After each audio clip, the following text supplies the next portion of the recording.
at the door. Now bust it open, let me see you get loose. It's going down for real.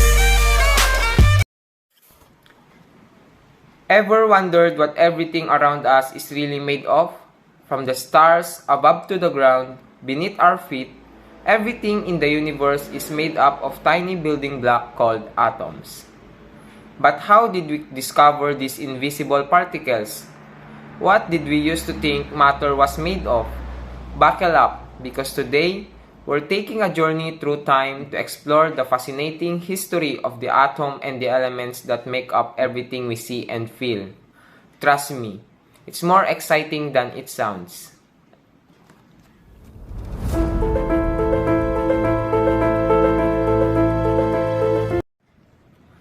Our story begins long before science as we know of even existed.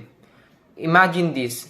Ancient civilizations like the Egyptians, Mesopotamians were already pondering the nature of the world.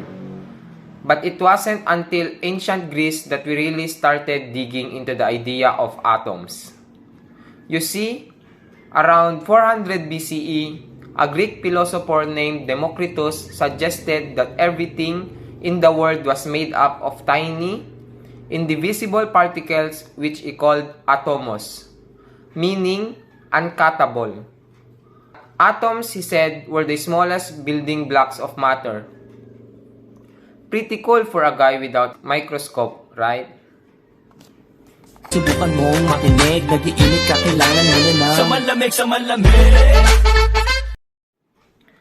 Democritus' idea was revolutionary, but it didn't exactly take off. Why, you say?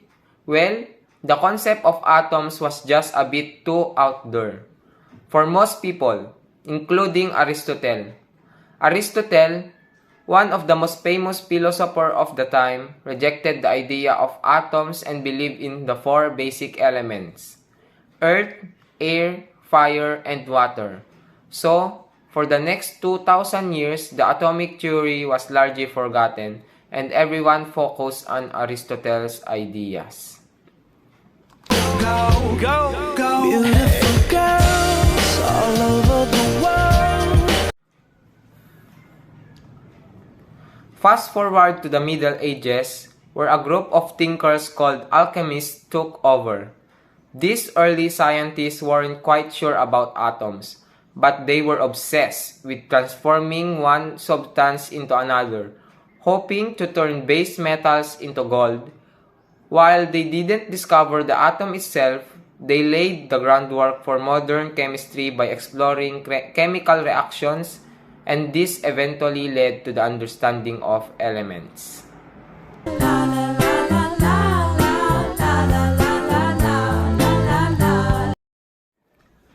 Now, we're jumping ahead to the 17th and 18th century.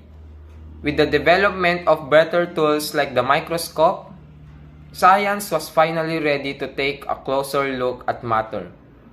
Enter John Dalton, an English scientist who in the early 1800s reignited the atomic theory with his groundbreaking work. Dalton proposed that each element was made up of its own type of atom, and these atoms combined in fixed ratios to form compounds. His theory was revolutionary because it gave us the first clear understanding that atoms are real and can be studied.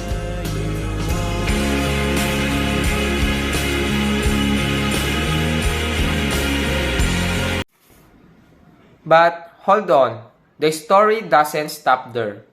A few decades later, we would encounter one of the most thrilling moments in atomic history: the discovery of the electron by J.J. Thomson, or Joseph John Thomson, in 1897.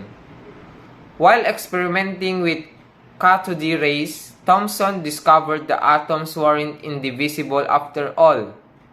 They contained smaller particles, and he called these particles electrons. This discovery shook the very foundations of atomic theory. All Fresh like body ng babali ng leeg. Sasaga sa mga gas talaga paasa sa heg. Then came to the breakthrough of the century. In 1911, Ernest Rutherford, through his famous gold foil experiment, showed that atoms have a tiny, dense nucleus at their center, with electrons orbiting around it. This was a huge step forward in understanding atomic structure, and suddenly we had a picture of the atom with a nucleus and electrons. Kind of like a tiny solar system.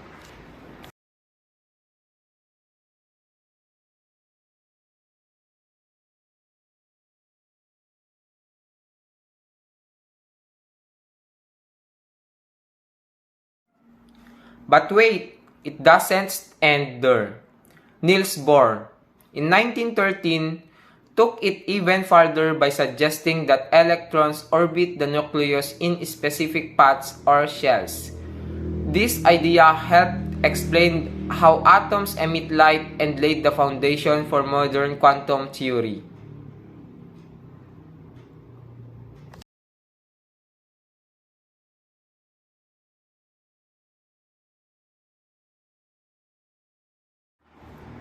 As the 20th century progressed, scientists like Marie Curie, Dmitry Mendeleev, and others continued to uncover more mysteries about the atom and the elements. Mendeleev's periodic table, which organized by elements by their atomic number, helped predict the existence and properties of elements that hadn't even been discovered yet.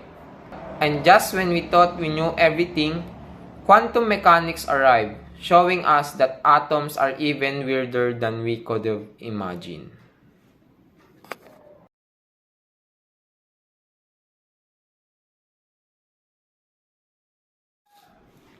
Today, we know that atoms are made up of protons, neutrons, and electrons.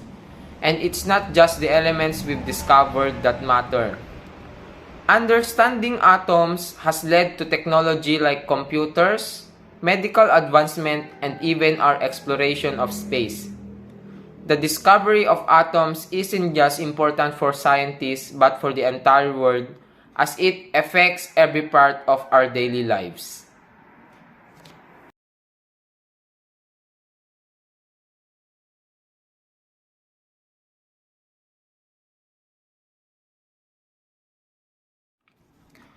The history of atoms reminds us that science isn't just about facts.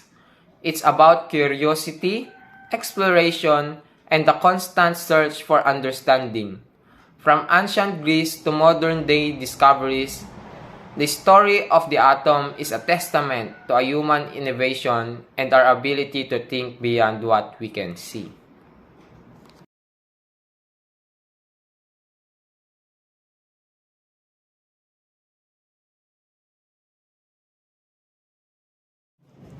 Every discovery, every breakthrough brings us one step closer to understanding the universe and ourselves.